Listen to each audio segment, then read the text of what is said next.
我被霸凌了，霸凌我的人还扬言要去我家，我哀求他们不要去，因为他们不知道我是家里唯一一个正常人。我的爸爸是连环杀人犯，妈妈是病娇，哥哥是反社会人格，只有我是一朵楚楚可怜的小白花。我心情无比沉重地回到家，给我开门的是我爸爸，他身上系着围裙，笑得十分温柔。饿了吧，爸爸给你准备了一些小点心。他脸上的笑意越来越浓，而我却觉得不寒而栗。爸爸的围裙上沾满了斑驳的血迹，血迹很新，很显然是刚刚喷溅上去的。爸爸顺着我惊恐的目光低头望去，随即一笑，不小心又把围裙给弄脏了，等下你妈妈又要说我了。我战战兢兢地脱下鞋子，走进家里，椅子上绑着一个年轻的女人，女人头发凌乱，满脸血污，上下嘴唇被线缝在了一起。她看见我进来，发出激动的呜咽声，朝我投来求救的目光。我身体一抖，移开了视线。这个阿姨，她把自己不到5岁的女儿丢在外面，自己却和男人鬼混去了。那个可怜的孩子就那样被车碾成了一团血肉模糊的东西，你说她生前该有多痛苦啊？爸爸语气轻柔地说道。我僵硬地坐在沙发上，不敢往那边看去。没一会儿，凄厉的惨叫声就响起，女人痛苦的惨叫足足持续了10几分钟，才渐渐消失。爸爸取下眼镜，擦了擦镜片上的血迹，微笑着对我说道：冉冉，接下来爸爸要把这个阿姨切成一块一块了，可能会有些倒胃口，你回房间吧。得到允许后，我飞快地跑回房间，身后还响起了爸爸的一声长叹。我听到他嘟囔道：这孩子的性子怎么一点都不像我们啊。此刻我早已腿软得发抖，浑身上下全是冷汗。这不是我第一次见到爸爸杀人，第一次他在我面前杀人的时候，我只有5岁。爸爸在我惊恐的目光中活生生割开了一个男人的喉咙。他说这个男人家暴妻子多年，导致妻子忍受不了跳楼自杀，可男人却一点都没有受到惩罚，所以他要来亲自惩罚他。我深呼吸一口气，好不容易才冷静下来。但最让我紧张的是明晚，那群每天欺负我的人要来我家，一想到他们的脸，我肚子就一阵抽搐般的疼痛。明明我已经求过他们很多次不要去我家了，可他们却抓着我的头发，在扇了我几个巴掌之后，笑着说想看看什么样的家庭会养出我这种臭虫。可他们根本不知道，去过我家的人没有一个是活着出来的。门外响起了敲门声，我打开门，门外站的是我妈妈。妈妈长着一张非常人畜无害的漂亮脸蛋，但只有我知道她有多么恐怖。妈妈微笑着盯着我，脱掉衣服。妈，我近乎于哀求地看着她，但我还是颤抖着脱掉了衣服，露出了布满大小伤痕的身体。是谁干的？妈妈笑意愈发浓烈，可却只有我知道，妈妈现在非常生气。她一生气起来就喜欢干可怕的事情。我5岁的时候被幼儿园的小男孩抓了一把头发下来，第2天那个男孩就失踪了。新闻上说他是自己不小心从楼上掉下来死掉的，但只有我知道，男孩死前攥紧在手里的棒棒糖是妈妈最喜欢给我买的那一款。上小学的时候，班上的女老师以为我是穷人家的孩子，经常故意对我冷嘲热讽。明明我和同桌一起做值日，她却总是把最脏最累的活安排给我。看着我提着沉重的水桶摔倒在厕所里，女老师哈哈大笑。我没敢告诉家里人，虽然我讨厌这位女老师，但是我更不想让家里人做坏事。但这件事还是被敏锐的妈妈知道了。没过多久，我在新闻上看见了这个女老师的死讯。她在晚上回家的时候，被几个混混轮流折磨而死，双手双脚都被活生生折断。当我看到那几个混混的照片的时候，我浑身血液都仿佛凝固住了，因为我分明就在家附近看见过妈妈和他们有说有笑的谈话。妈妈冰冷的手指抚摸上我的伤口，我思绪被拉了回来，狠狠地打了一个冷战。妈妈轻轻地叹了一口气，有时候我真的怀疑，你真的是我生的孩子吗？我看着她的脸，一言不发，因为我知道我的确不是他们的亲生孩子。我从小就性子软，还极容易掉眼泪。我记得小时候我养的猫，在我开门的时候不小心跑了出去，等找回来的时候，已经被不知道什么人虐待得奄奄一息了。猫的腿被活生生锯断一条，连眼睛都被人挖出来一只。我哭得上气不接下气。哥哥看不过去了，他冷漠地对我说道：你也不想他继续痛苦下去，对吧？我泪眼婆娑地点了点头。下一秒，我看到哥哥扭断了小猫的脖子，骨头被折断的声音清晰地响起，但我清楚地记得哥哥的嘴角是微微上扬的。后来爸爸去查了监控，看到猫是被同小区的2个男孩折磨成这样的。我们找到了那2个男孩的家长，他们却轻描淡写地说道：不就是一只土猫吗？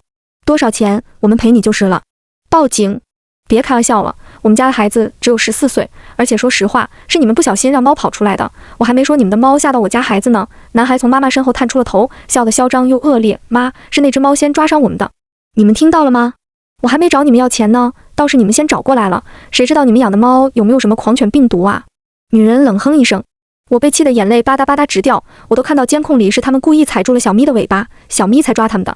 男孩一点也不心虚地说道，谁说我是故意的，我就是不小心的，这种会抓人的猫就是要弄死。我气得冲上去想和他理论，却被男孩的妈妈一下子推倒在地上。哥哥把我扶了起来，轻描淡写地说道，也对，对付抓人的畜生就要弄死。他的语气里带着一股极端的阴冷。爸爸妈妈没有说话，只是微笑着看着女人和她的孩子。女人似乎从未遇到过爸妈这种家长，也不跟他争辩，甚至连表情都没有变过。她有些心虚地赶走了我们。几天后的夜里，我哭醒之后，想到厨房去喝点水。大门开了，我看到哥哥走了进来。黑暗中，他的脸显得晦暗不清。我闻到了一股淡淡的血腥味。哥哥的外套上沾染着一抹刺眼的猩红。哥，你去做什么了？我颤抖着问道。虽然我心里已经有了一个非常恐怖的联想。他咧嘴一笑，哥哥是去处理一些会抓人的畜生了。第二天，我们小区里来了很多警察。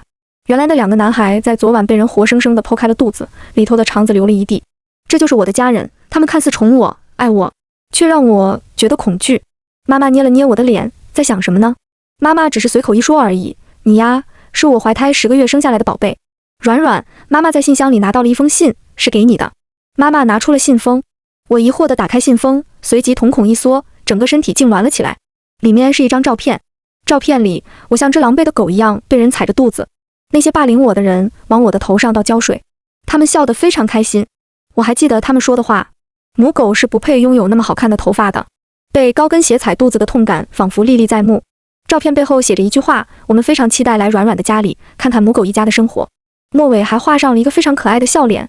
冷汗从我额头渗出，我下意识地想将照片藏在身后，但妈妈没有给我藏匿的机会，她轻而易举地就从我手里拿走了照片。我惴惴不安地看着她，她脸上的表情丝毫未变，依旧带着浅浅的笑意。软软，你身上的这些伤就是他们弄的吗？你之前瞒着我去剪掉头发，也是因为他们？我忐忑地点了点头，颤抖着将脸颊贴在她的手上。妈，求你，我可以转学的，我们也可以去告诉老师，我让他们不要过来，不要对他们下手了。我像只可怜的小兽，向着妈妈发出微弱的哀求。以前我惹妈妈生气的时候，只要用这一招，她就能原谅我。妈妈笑了，她过于漆黑的眼睛盯着我。软软，虽然妈妈很喜欢你撒娇，可是这一次撒娇也没有用哦。妈妈不是告诉过你，我们对待客人要热情吗？怎么能把他们拒之门外呢？妈妈爱怜地摸着我的脸，在我耳边轻柔地呢喃道，我们一定会给他们准备一个最盛大的、永生难忘的夜晚。我的身体在听到妈妈的话之后，一点一点地冷了下来。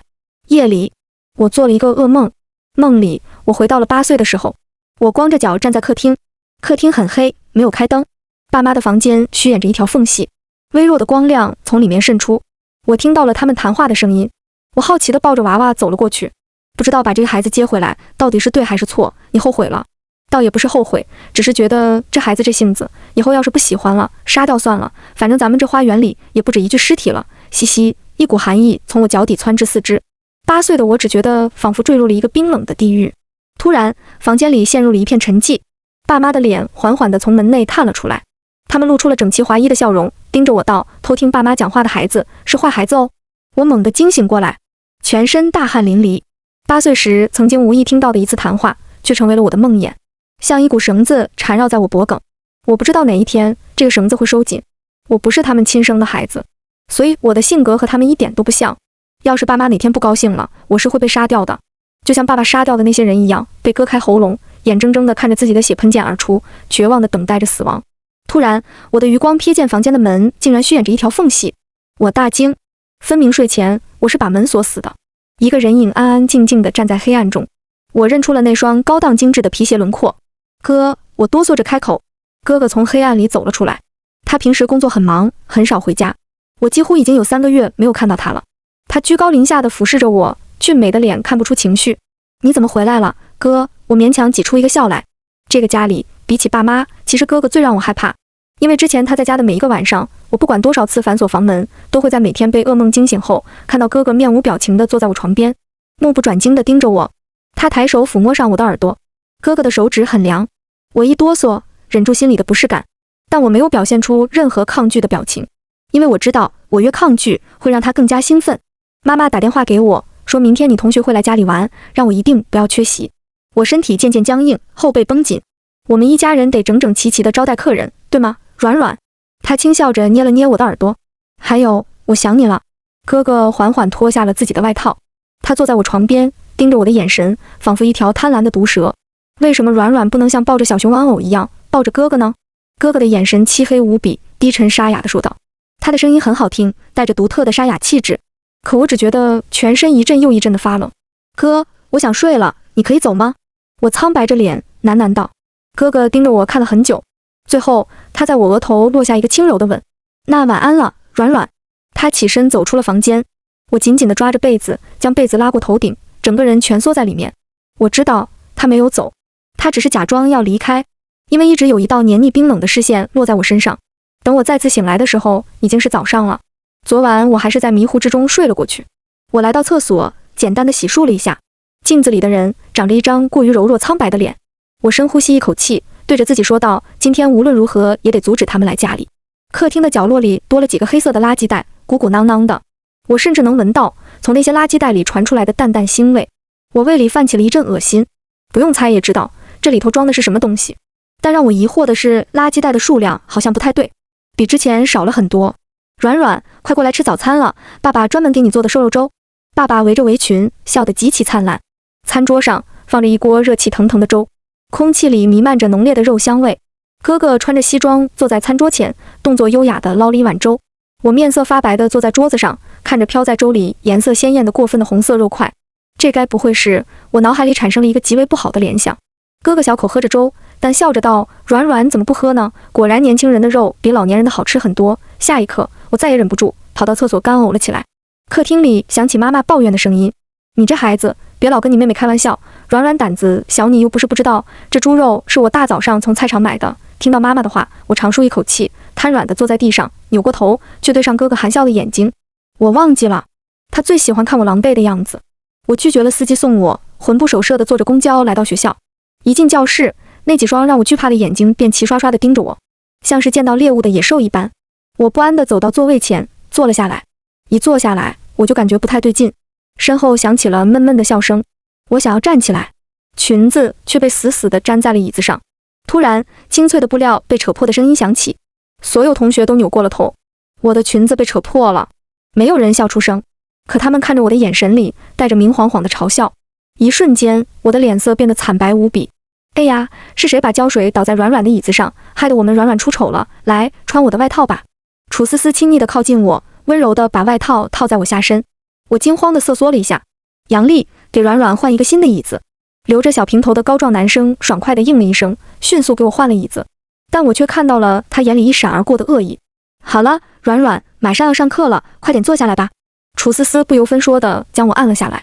下一刻，钻心的疼痛从大腿根部传出，我发出一声短促的痛呼声，额头瞬间冒出了冷汗。楚思思温柔地贴在我耳边，用只有我们两个人听到的声音说道：软软，你知道吗？古代的时候，母狗是要被浸猪笼的。不过我觉得那对你太残忍了，就在衣服上沾了很多图钉，你可要感恩戴德哦。我疼得已经说不出话，只能发出阵阵抽泣的声音。上课铃声响起，楚思思回到了座位。我能感觉到鲜血从我的皮肤里渗出，黏腻温热。班主任走了进来，我抬头的时候，眼神刚好和他对上了。他看见了我因为疼痛几乎失去血色的脸，但他很快便低下了头，若无其事地翻开了课本。其实我不是没有找过老师，我跟他说过的，他说过会帮我的。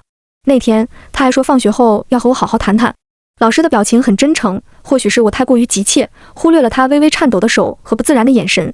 老师把我带到了一间安静的包厢，他说要在这儿和我好好沟通。可是我进入包厢的那一刻，看见的却是楚思思他们笑得极为灿烂的脸。那天挺疼的，但也习惯了。恍惚之间，我开始嘲笑自己。明明我知道楚思思的爸爸是高官，为这所学校捐了很多钱，没有人敢得罪他的。疼痛让我愈发难以忍受，我别过头，却看见窗外似乎闪过一个熟悉的身影。我疼得实在忍不了了，一下子站了起来。同桌发出一声惊呼：你衣服上全是血！楚思思及时地开口道：老师，软软好像是来那个了，我带她去厕所。不用了，我自己去就行。班主任瞥了我一眼，冷淡地说道：就让思思带你一起吧。班上响起了窃窃私语的声音。听说宋软家里连卫生巾都买不起，都是拿纸巾垫的啊，好恶心啊，怪不得都是血。我张了张唇想要辩解，最终低垂下头，什么也没说。楚思思贴着长甲片的手指甲用力地嵌在我胳膊肉里，生疼。他笑着拉着我远离教室后，就收起了笑容，猛地将我推倒在地上。我重重地摔在地上。楚思思面无表情地俯视着我，我也抬眼看着他。到底是什么时候变成这样的？很多念头纷乱地在我脑海里闪过。刚转学来的时候，我并没有被欺负，大家对我也挺友好的。这是一所贵族学校，或许是我每天坐公交上学，又或许是我和他们格格不入，又可能是楚思思暗恋的学长在某一天放学后拦住了我，红着脸说他喜欢我。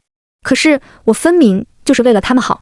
那些想要和我做朋友的，和我表白过的，都在某一天突然消失了。因为我的哥哥狠狠地抱着我，对我吐出宛如情人般的呢喃，对不起，我实在太嫉妒了，为什么他们可以得到软软的欢心呢？软软却从来不曾对我真正的笑过。突然我的手指间传来一阵刺痛感，楚思思穿着的小香皮鞋踩在了我的指尖。软软，我很期待今晚去你家做客呀，你可要好好招待我们，一定要让我们开开心心的。楚思思漂亮的脸带着天真的残忍，我看着她许久，最终从喉咙里麻木地挤出一个字：好。楚思思愣住了，她似乎没有想过我竟然同意了，但很快更加恶劣的笑容浮现在她脸上。真期待呢。是啊，真期待呢。放学后，楚思思他们生怕我逃跑了，一左一右地将我包围了起来。校门外，一辆白色迈巴赫停着，一个身材高挑的男人倚靠在车门边。看见男人的那一刻，我身体本能地往后躲了一下。是哥哥。软软，我来接你回家了。哥哥微笑着说道。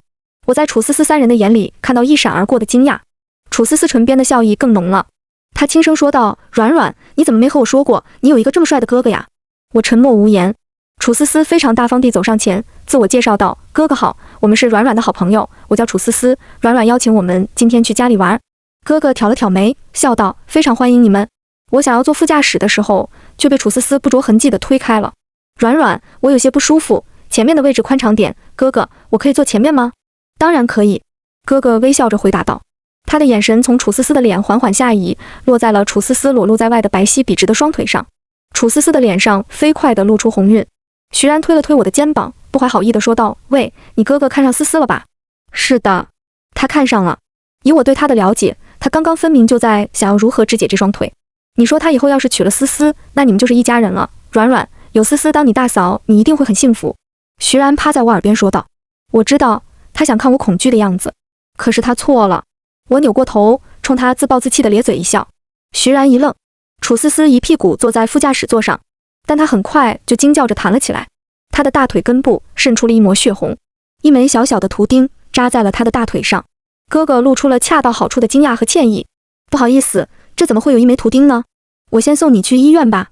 楚思思疼的眼睛都红了，她盯着哥哥，眼神又惊又疑。我突然想起了之前在窗外看见的一闪而过的影子，心底一沉。原来他一直在监视我。我的手指紧紧地捏住了衣服，眼神却刚好对上了后视镜里哥哥的眼睛。他的眼睛微微弯起，带着显而易见的愉悦。我慌忙移开了视线。我们送楚思思去了医院。处理伤口的时候，他疼得掉下了眼泪，下意识地抓住了哥哥的衣服。但很快他又惊慌失措地松开了。对不起，没关系，这件事情本来就是我的失误。哥哥语气轻柔地说道。楚思思勾了勾唇，颇为得意地转头看我。我脸色惨白，肩膀微微颤抖。徐然压低声音道：喂，你是在怕你哥被思思抢走吧？不是的，如果他真的能抢走他就好了。哥哥在处理猎物之前，脾气会出奇的温柔。我是在害怕，刺骨的恐惧包裹了我全身。恍惚之中，我看到眼前的三人都化成了白骨。从他们上车的那一刻开始，他们就失去了活下来的机会。他们最终还是跟我回了家。杨丽左右环顾，小声震惊地说道：江然，你家里根本就不穷嘛，为什么要每天坐公交上学？害得我以为你是个穷酸穷人。要是知道……他后面的话没有说下去。我在心底嗤笑了一声。要是知道我是有钱人，就不欺负我了。楚思思脸上的表情没什么变化，她彬彬有礼地向我爸妈问好。妈妈给每个人泡了一杯咖啡，笑道：软软竟然有3个好朋友，从没听她提起过你们。杨丽大概没料到我妈竟然如此年轻漂亮，黝黑的脸微红了起来。这时候的她像个不谙世事的普通男生。我平静地看着他的反应，可我却从未忘记他在一拳又一拳打在我肚子上的时候，脸上的表情是多么残忍。杨丽轻抿了一口咖啡，突然好奇地盯着角落里的黑色塑料袋，问道：叔叔阿姨，这里头是什么？我紧张地捏住了杯子，手指骨节因为用力而微微泛白。爸爸缓缓地笑了：是什么？你可以自己过去看看啊。杨丽还真的站了起来，朝着这些塑料袋走了过去。我的心提到了极点，跳得飞快。爸妈脸上的笑意愈发浓烈。杨丽打开了塑料袋，他捂住了嘴巴，好臭，这些肉都坏了吧，好恶心。杨丽嫌弃地后退几步，塑料袋里是一些带着血的碎肉，一股难闻的味道从袋子里飘散出来。楚思思和徐然都皱起了眉头，下意识地捂住了鼻子。这些肉是菜场上卖剩下的一些碎肉，是我准备用来喂小区附近的流浪狗的。爸爸笑着解释。我微微松了一口气。杨丽离这些袋子最近，她被熏得面色发白，连连后退。楚思思突然开口道：“叔叔阿姨，其实软软在班上也有个很好玩的外号。”妈妈微笑。哦。楚思思又轻又快地说道：“母狗。”气氛一下凝固住了。她微笑着看着我爸妈，可我的爸妈，又或者是哥哥，却完全没有露出任何他想要的反应。他们非常平静地看着楚思思，连嘴角的笑意都未曾收敛半分。妈妈更像是听到什么好玩的事情一样，发出轻轻一笑。如果用可爱的小狗来形容软软的话，倒是挺合适的。爸爸乐呵呵地说道。楚思思脸上的微笑有些绷不住了。徐然和杨丽看着我爸妈的眼神像是看傻子。徐然附在我耳边悄声说道：“你爸妈该不会是智障吧？这么明显的暗示都听不懂吗？”他的声音并不轻，足够所有人能够听清楚了，但我爸妈依旧像是没听到似的。徐然不快地喝了一大口咖啡，突然他的表情有些异样。徐然吐出了一个东西，他的眼睛陡然瞪大。这是什么？怎么会有人的手指？徐然惊恐地大喊道。可周围的人都皱着眉头看他。手指啊，这是人的手指啊！江软爸妈杀了人！徐然吓得语无伦次地说道。徐然，你冷静点，仔细看看你吐出来的到底是什么。我平淡地说道。徐然粗喘着气，鼓足勇气又看了一眼，他的脸色煞白。怎么变成方糖了？我明明刚刚看到的是手指。徐然颤抖着说道。什么手指？恐怖片看多了吧？杨丽嗤笑道。我冷眼抬眸望去窗外，那里种了一片鲜艳异常的花，据说只要将这种花磨成汁液，加入食物之中，就能使人产生幻觉。徐然好半天才冷静下来，但很快便轮到杨丽不对劲了。他频频向着塑料袋的方向看去，神经质地说道：“你们有没有听到什么声音？就是从塑料袋里传来的，一直沙沙作响，这里头是不是有什么老鼠啊？”楚思思皱眉：“你在说什么呢？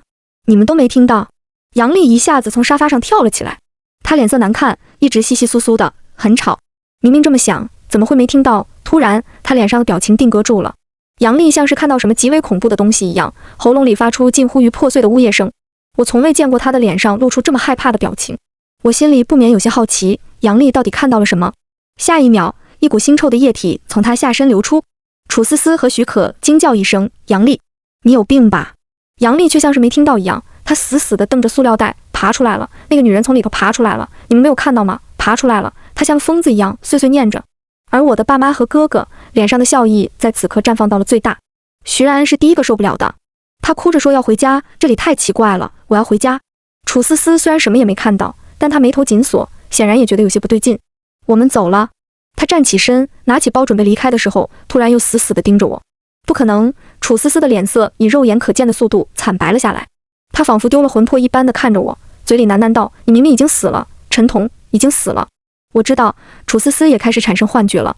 陈彤这个名字我听过，在我转学来之前，受到楚思思他们欺凌的人正是陈彤。据说他最终承受不住，从学校的楼顶跳了下去。陈彤的死很快被摆平，没有产生一丝一毫的影响。听到楚思思喊出这个名字，许可疯了般不管不顾地拉着楚思思往门口跑去。可是很快，他们脸上的表情就被恐惧替代。大门上严严实实地挂着8把锁，哥哥站在门前，微笑着看着他们。客人没玩到尽兴之前，怎么能离开呢？他们的杀戮即将要开始。我将自己蜷缩在沙发里，身体止不住的轻颤。楚思思3人晕了过去。等他们醒来的时候，已经被绑得结结实实了。我站在爸妈和哥哥身后，心情紧张又复杂。喂，你们疯了吗？绑着我们干什么？杨丽恢复清醒之后，用力挣扎起来。可她很快就意识到，这些看似纤细的绳索却无比严实。她越是挣扎，绳子就将她捆得愈紧。许可哭着喊道：“你们这是干什么？为什么要把我们绑起来？”楚思思虽然脸色十分苍白，但她倒是这3人之中最冷静的一个。我劝你们赶紧放我回去，否则我爸绝对不会放过你们。”楚思思阴冷地说道。哥哥微微歪了歪头，他走到楚思思面前，蹲了下来。楚思思的胸膛剧烈起伏着，我从他的脸上看到了压不住的恐惧。爸爸，哥哥的喉咙里发出低沉的笑声。你说的爸爸，指的是他吗？哥哥拿出了手机，手机里是一个监控画面，一个男人浑身赤裸，双手双脚被绑住，头朝下倒挂着。他不断地挣扎，发出恐惧的呜呜声。你是说这个像猪一样肥得流油的东西是你的爸爸？楚思思脸上的冷静再也保持不住了，她愤怒地大喊道：你快点放了我爸爸！你这个疯子！听说你爸爸当官之前是杀猪的，他杀的猪肉啊，比别人的都要香很多。思思，你知道他是怎么杀的吗？楚思思的脸毫无血色。别人杀猪都是痛快的一刀解决，可是你爸爸偏偏不喜欢这么做，他喜欢折磨猪，在猪还有意识的时候割断它的四肢，慢慢剥去它的皮，他觉得猪极度痛苦的死去后的肉才是最好吃的。楚思思喘着粗气，胸膛剧烈起伏着，她的身体在发抖。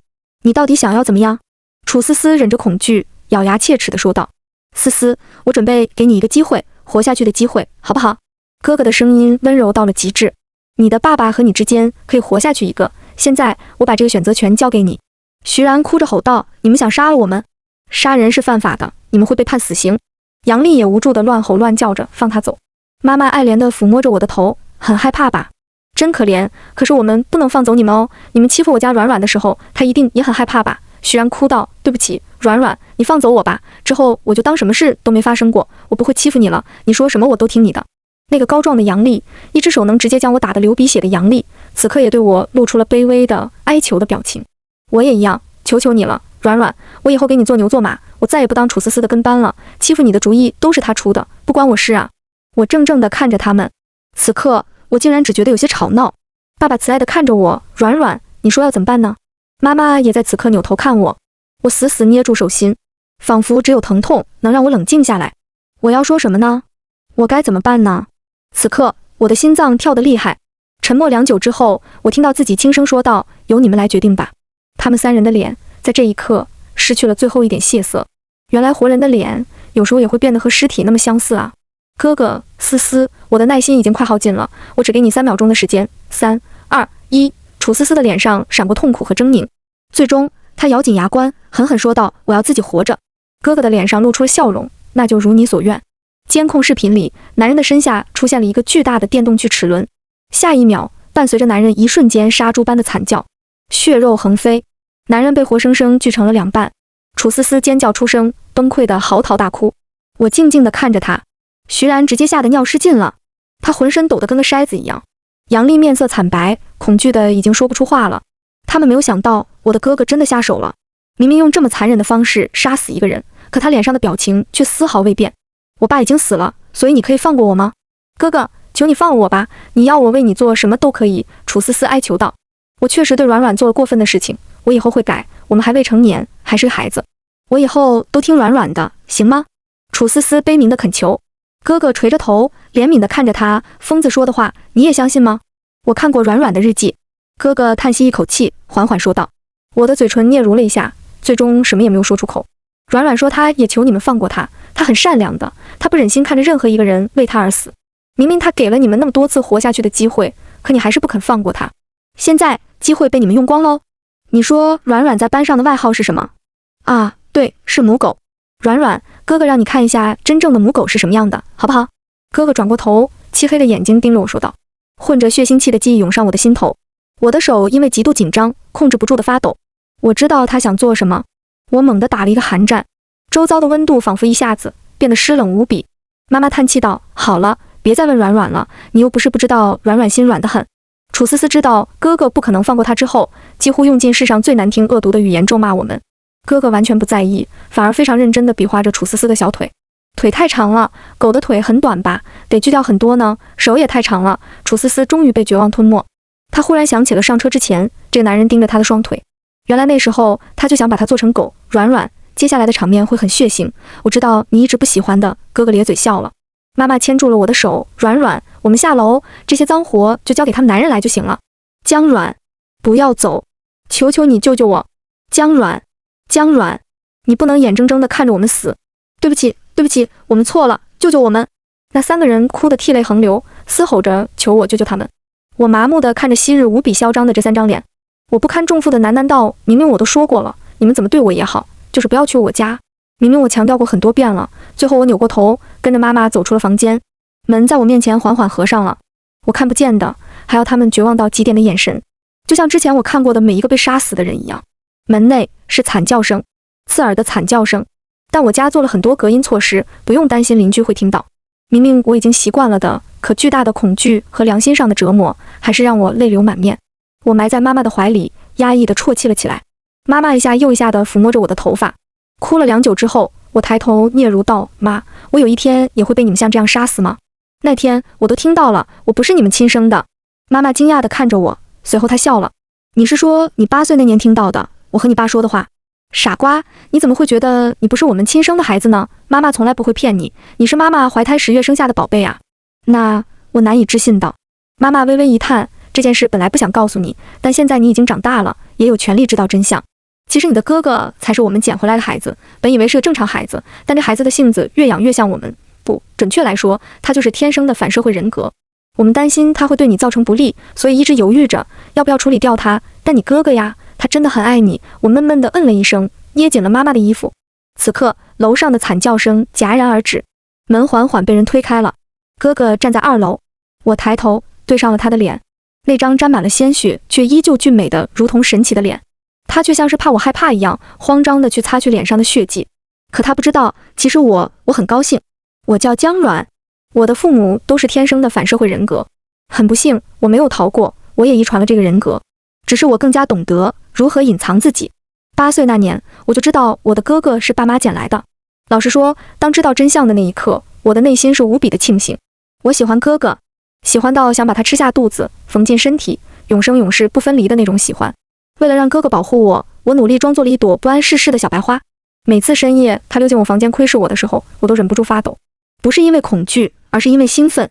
我很爱我的家人，但他们有时候挺单纯的，不知道该不该这么说，他们喜欢杀人，却经常有疏忽的地方。